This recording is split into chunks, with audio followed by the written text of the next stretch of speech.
जाति को जाति से लड़वाने वाले, तुष्टीकरण की राजनीति करके सत्ता में आने का सपना देखने वाले और उसके बाद जेल में बंद आजम खां को यूपी का गृह मंत्री बनाने वालों की बुद्धि एक बार फिर योगी ने सेट कर दी है। जो मुद्दा विहीन लोग हैं, दंगाइयों को प्रश्रय देते हैं, अपने समय में एक जनपद एक माफिया देते थे, प्रदेशवासियों पर पहचान का संकट खड़ा करते थे, जो आज भी धर्म की आड़ में समूचे सनातन को बदनाम करने का प्रयास कर रहे हैं, वो बार बार भूल रहे हैं कि उनकी टक्कर सीएम योगी से है। उनकी नजरें तब भी सत्ता में थी, सत्ता पर थी। एन केन प्रकारेण सत्ता मिले, देश की कीमत पर सत्ता मिले, उन लोगों के कृत्य आज भी वही है।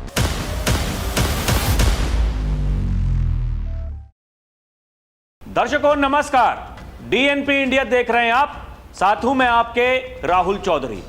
2 दिन पहले सपा के मुखिया अखिलेश यादव के चाचा शिवपाल यादव ने रामपुर जेल में बंद आजम खां से मुलाकात के बाद कहा था कि समाजवादी पार्टी की सरकार बनने पर आजम खान को गृह मंत्री बनाएंगे, उन पर हुए हर जुल्म का बदला लेंगे। अब सीएम योगी ने समाजवादी पार्टी के नेता आजम खान का बिना नाम लिए शिवपाल यादव के बयान पर पलटवार किया है। उन्होंने कहा कि भारत के विभाजन के लिए जिम्मेदार व्यक्ति के नाम पर विश्वविद्यालय बनाने वाले व्यक्ति की समाजवादी पार्टी आज पैरोकार बन रही है, कह रही है कि हम आएंगे तो उसको गृह मंत्री बनाएंगे। ये फिर दंगा करवाना चाहते हैं। जिसने मुजफ्फरनगर और सहारनपुर के दंगाइयों को तत्कालीन सीएम आवास पर लाकर सम्मानित करवाया था, ऐसे व्यक्ति के समर्थन में ये लोग इस तरह की दलीलें दे रहे हैं। इनकी शर्मनाक सोच को देखिए। सीएम योगी ने कहा कि आज पूरा देश विभाजन की भीषण त्रासदी की स्मृति दिवस के साथ जुड़ा है। यह विश्व मानवता के इतिहास के सबसे काले अध्यायों में से एक है। करोड़ों हिंदुओं को अपनी ही मातृभूमि जन्मभूमि से विस्थापित होना पड़ा था। लाखों की संख्या में हिंदू, बौद्ध, सिख, जैन, उनका कत्लेआम हुआ था। किसी भी स्तर पर कोई सुनवाई नहीं थी। सत्ता प्राप्त करने की लिप्सा इस हद तक थी कि सनातन राष्ट्र के टुकड़े टुकड़े कर दिए गए। यह दिवस इतिहास के उन काले अध्यायों में से हमें बहुत कुछ सीखने की प्रेरणा भी प्रदान कर रहा है, क्योंकि केवल उसका स्मरण करना और यही सब कुछ नहीं है, उस समस्या का समाधान नहीं होने वाला है जब तक हम खुद पैरवी नहीं करेंगे। यह समस्या क्यों पैदा हुई, किन लोगों के कारण पैदा हुई, इसके कितने दोषियों को सजा दी गई और आखिर कब तक यह हिंदुस्तान इसकी कीमत चुकाता रहेगा, यह सीएम योगी ने कहा। दर्शकों, यह सवाल आज भी हमारे सामने है। इसलिए इतिहास सिर्फ परीक्षा में पढ़ने वाला विषय नहीं है। यह हमें अपने गौरवशाली अतीत पर गर्व करने और पुरानी गलतियों से सीखकर उन्हें सुधारने का मौका भी देता है। स्मृति दिवस मनाने के पीछे प्रधानमंत्री जी की यही सोच है। जो लोग 1947 में चुप थे और उनकी नजर सिर्फ सत्ता पाने पर थी, वे आज भी उसी सोच पर चल रहे हैं।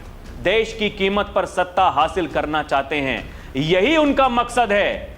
आपने बांग्लादेश में हिंदुओं का कत्लेआम देखा होगा। ये दल तब भी मौन थे। इन्हें डर था कि अगर ये बोलेंगे तो उनका वोट बैंक नाराज हो सकता है। वे अपने स्वार्थ के लिए सत्ता को निजी संपत्ति और पारिवारिक विरासत मानते हैं।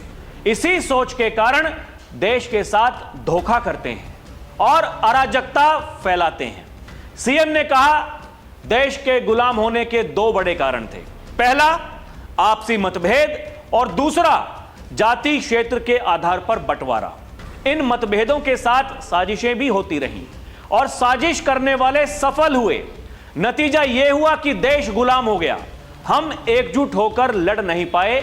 लोगों को लगता था कि हमला किसी दूसरे पर हो रहा है। मैं क्यों बोलूं, इसका खामियाजा पूरे देश को भुगतना पड़ा।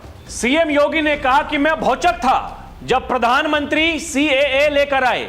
एक्ट का विरोध करने का कोई औचित्य नहीं था, लेकिन एक्ट का प्रावधान था कि अगर अफगानिस्तान, पाकिस्तान, बांग्लादेश से हिंदू, जैन, बौद्ध, पारसी निकल कर आए हैं, उन्हें भारत में रहते हुए 5 साल हो गए हैं, तो हम उन्हें नागरिकता देंगे। इससे कहीं भी मुसलमान हो, कांग्रेस हो या समाजवादी पार्टी, उनकी जमीन लेने की बात नहीं की गई थी। लेकिन देश के अंदर आंदोलन करने के प्रयास हुए। लखनऊ, कानपुर, मेरठ, बुलंदशहर, मुजफ्फरनगर, सहारनपुर में जगह जगह दंगे करने के प्रयास हुए। कृपा थी कि उत्तर प्रदेश में डबल इंजन की सरकार थी। मैं नहीं समझ पा रहा था कि ये लोग विरोध क्यों कर रहे थे। आखिर विरोध का कारण क्या है? उस विरोध को समाजवादी पार्टी और कांग्रेस ये पीछे से समर्थन दे रहे थे। 1947 के विभाजन के ये लोग वास्तविक दोषी हैं। अगर उस समय नरेंद्र मोदी जैसा प्रधानमंत्री होता तो भारत का कोई बाल बांका नहीं कर पाता। दर्शकों, सीएम योगी का कहना है कि ये लोग जब भी आएंगे पहचान का संकट खड़ा करेंगे, क्योंकि सत्ता इनके लिए सर्वोपरि है। ये केवल सत्ता के लिए काम करते हैं। अगर उन्होंने उस समय अपने देश के बारे में सोचा होता तो ये देश बटा ना होता, इसके टुकड़े ना हुए होते।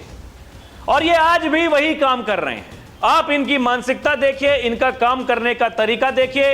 ये केवल और केवल सत्ता में आना चाहते हैं, उसके लिए एन केन प्रकारेण सारे तिकड़म लगा रहे हैं।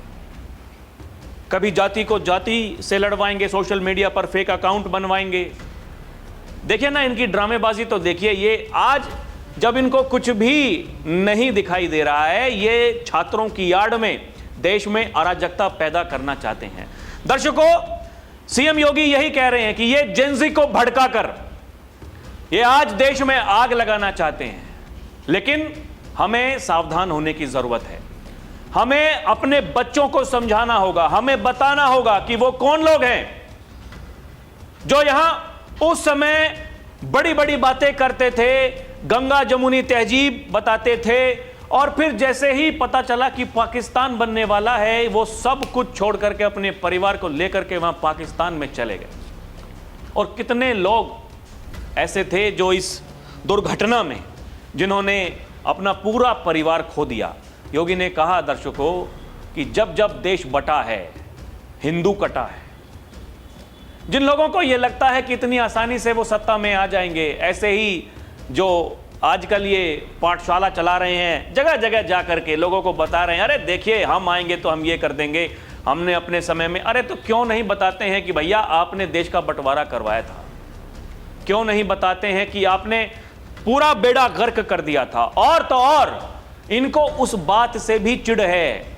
अगर एक सरकार संशोधन करती है, ये कहती है कि अगर कोई जो वहां पीड़ित हिंदू है, अगर यहां भारत में आकर के रह रहा है और हम उसको सरकारी जमीन का एक हिस्सा देंगे, जो उसके हकदार हैं उनको उनका हक मिलेगा। इनको किस बात की चिढ़ है? वो काम कौन कर रहा है? सीएए, उसमें संशोधन हुआ, पूरे देश में इन्होंने आगजनी करने की कोशिश की। उससे किसको नुकसान था? किस मुसलमान को नुकसान हुआ बताइए तो? अरे हिंदुस्तान में हिंदू नहीं रहेंगे तो कहां रहेंगे? कितने हिंदू थे पाकिस्तान में, कितने हिंदू थे बांग्लादेश में, आज कितने बचे हैं? कोई उन पर बात नहीं करता है। वहां जब अत्याचार होता है, इनके मुंह में फेविकोल जम जाता है। ये कहते हैं हमारा क्या मतलब है, वो तो बांग्लादेश के हैं, वो तो पाकिस्तानी हैं। लेकिन अगर वहां ईरान में किसी को मारा जाता है तो फिर ये कहते हैं अत्याचार हो रहा है। अगर हिजबुल्लाह को कोई ठोकता है तो फिर ये कैंडल मार्च निकालते हैं। ये फिलिस्तीन के लिए आधी रात को कैंडल मार्च निकालेंगे। लेकिन बांग्लादेश में, पाकिस्तान में हिंदुओं के साथ में नरसंहार होता है, ये शांत रहते हैं, ये खामोश रहते हैं। और इनकी जो पीड़ा है वो यही है कि भारत तरक्की कैसे कर रहा है, भारत की प्रगति कैसे हो रही है, इसलिए ये सारे षड्यंत्र कर रहे हैं। यही तो कहा योगी आदित्यनाथ ने। दर्शकों, ये राम मंदिर चढ़ावा चोरी को लेकर के जो लोग जगह जगह जाकर के ड्रामेबाजी कर रहे हैं, चाहे वो संसद का परिसर हो, चाहे वो सदन के भीतर हो, लोकसभा में, राज्यसभा में, चाहे वो विधानसभा हो, सब जगह जाकर के यही तख्तियां लेकर के अरे क्या साबित करना चाहते हैं? आपकी वास्तविकता सबको पता है। ये उस दिन जब पप्पू यादव वहां नौटंकी कर रहे थे, ड्रामेबाजी कर रहे थे, दर्शकों, वो जो पैसा इकट्ठा हुआ ये कनॉट प्लेस के हनुमान मंदिर में वहां जमा करके आए हैं समाजवादी पार्टी वाले। कह रहे हैं कि हम निगरानी करेंगे, हमको रसीद मिली है, हमने भगवान से ये प्रार्थना की है कि देखिए जल्द से जल्द जो दोषी हैं उनको जेल के भीतर जाना चाहिए। दोषी जेल में ही हैं, मामला सुप्रीम कोर्ट में विचाराधीन है। लेकिन आप तो देखिए कि आप करते क्या थे। आपको सनातन की आज इतनी याद आ रही है, आप लोगों ने क्या किया है अपने समय में? अरे संभल को देखिए, संभल के बारे में कहा योगी आदित्यनाथ ने। संभल, वहां श्री हरिहर मंदिर को लेकर के, वो जामा मस्जिद बनाम हरिहर मंदिर का जो विवाद था, और सर्वे करने के लिए टीम वहां पर जाती है, ये लोग तैयार रहते हैं उस पर हमला करने के लिए, पुलिस वालों को निशाना बनाया जाता है। किस्सा सुनाया योगी आदित्यनाथ ने, कहा कि मेरे पास अधिकारियों का फोन आया, मुझे बताया गया कि ये तो तैयारी में थे, पुलिस वालों को निशाना बनाया गया, और तो और जो वो टीम थी उसके ऊपर पत्थर बरसाए गए। योगी ने कहा कि कार्रवाई करो, ऐसी कार्रवाई करो जो नजीर बन जाए, और वही हुआ। दंगे भी रुके। उसके बाद में योगी ने कहा कि भाई मेरे पास में लेकर के आओ, ये मामला है क्या। तो वहां के अधिकारियों ने बताया कि साहब ये केवल हरिहर मंदिर की बात नहीं है, 68 तीर्थ हैं संभल में, 68। और दर्शकों, उनके साथ में 19 कूप यानी 87 पवित्र स्थल संभल में जो गायब कर दिए गए, उन पर किसी और ने कब्जा कर लिया। योगी ने कहा कि भाई अब समय आ गया है, जो हमारे पवित्र स्थल हैं उनको वापस लीजिए। और फिर जो ऑपरेशन चला संभल में, दर्शकों आप देख रहे हैं, योगी ने बताया कि पता नहीं कितनी जमीन ऐसी है जो सरकार ने अपने कब्जे में ली है, जो कब्जाई हुई थी उन लोगों ने।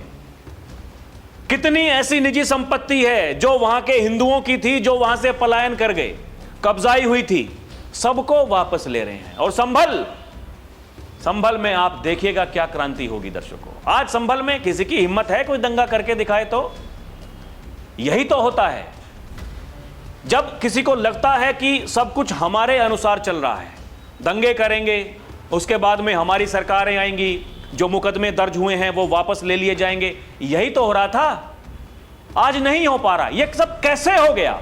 क्योंकि इच्छा शक्ति है, और ये लोग ये दंगाइयों को प्रश्रय देने के लिए अपनी टीम वहां भेजते हैं, अपनी फौज भेजते हैं, अपना डेलीगेशन भेजते हैं, कहते हैं हम जो पीड़ित हैं उनके साथ में है। कौन पीड़ित है? वो पत्थर फेंकने वाले लोग, वो पीड़ित हैं जो न्यायिक जांच आयोग संभल, जिसने वो जांच करी और ये रिपोर्ट सबमिट करी योगी आदित्यनाथ के पास में, बताया कि भैया कहानी ही खराब है।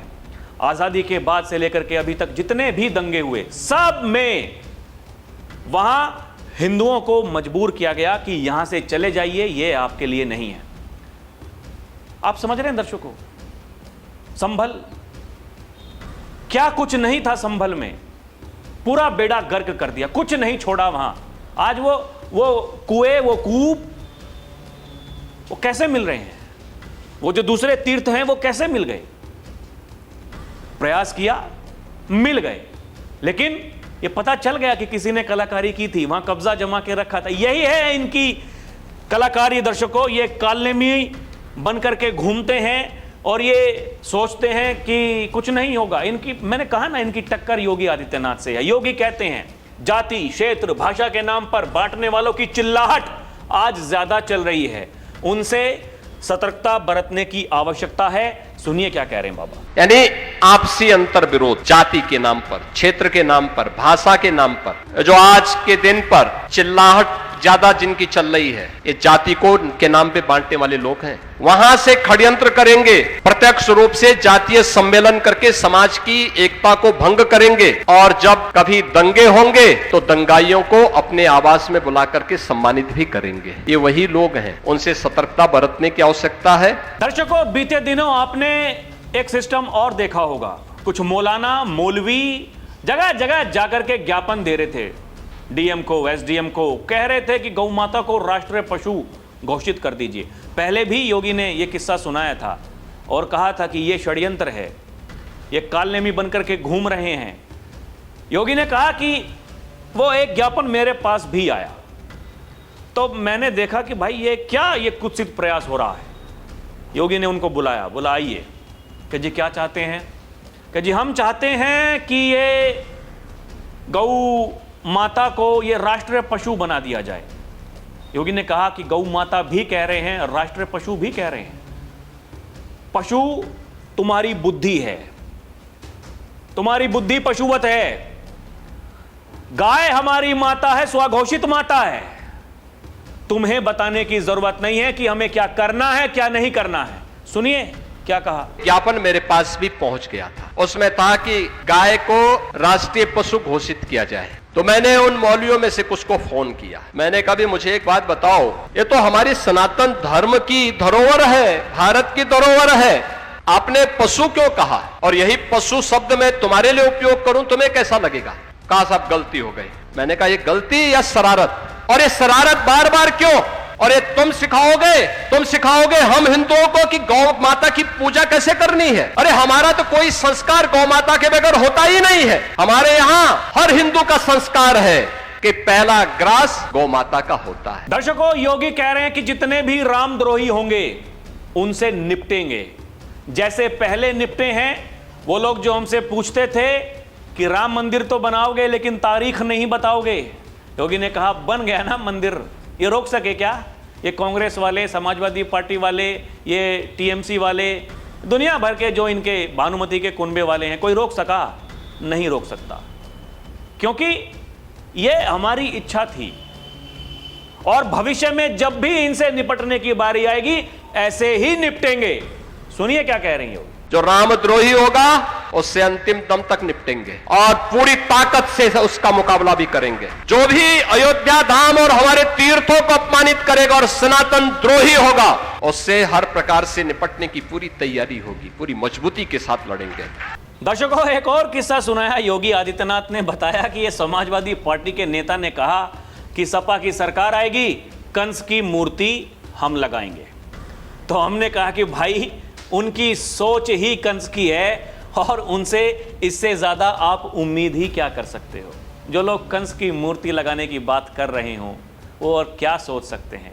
आज वो कहते हैं कि हमारी भावनाएं आहत हो रही हैं। सुनिए तो मुझे याद है समाजवादी पार्टी के नेता ने कहा था कि सपा की सरकार आएगी तो सपा कंस की मूर्ति लगाएगी। तो हमने कहा कंस की सोच ही उनकी है तो उनसे इससे ज्यादा उम्मीद क्या कर सकते हैं। श्री वृंदावन बिहारी की कृपा कि उसके बाद उन्होंने उनको हमेशा के लिए ही विदा कर दिया। दर्शकों, ये लोग सोचते हैं राम मंदिर चढ़ावा चोरी, ये नीट का मामला और अब ये जो तरह तरह की ये भ्रांतियां फैला रहे हैं, ये सरकार जातियों को देख करके कार्रवाई करती है, इनकाउंटर करती है, मजहब को देख करके इनकाउंटर करती है। ये जितना दुष्प्रचार करेंगे आप यकीन मानिए ये अपनी कलाई खोलेंगे, क्योंकि योगी एकदम तैयार हैं। आप देखिए वो 3 दिन में एक बार बोलेंगे, लेकिन ऐसा बोलेंगे कि इतिहास पूरा इनका याद दिला देंगे।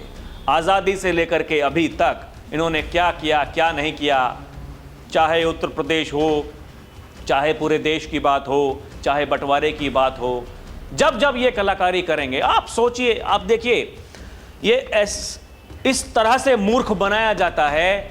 ये जो तहजीब सिखाई जाती है, गंगा जमुनी तहजीब, ये कौन है वो लोग जो यहाँ भारत में कहते थे मजहब नहीं सिखाता आपस में बैर रखना, और ये जो जौहर यूनिवर्सिटी वाले हैं, आप सोचिए उनके नाम पर यहाँ यूनिवर्सिटी बन रही है और वहाँ पाकिस्तान में उनको पूजा जाता है।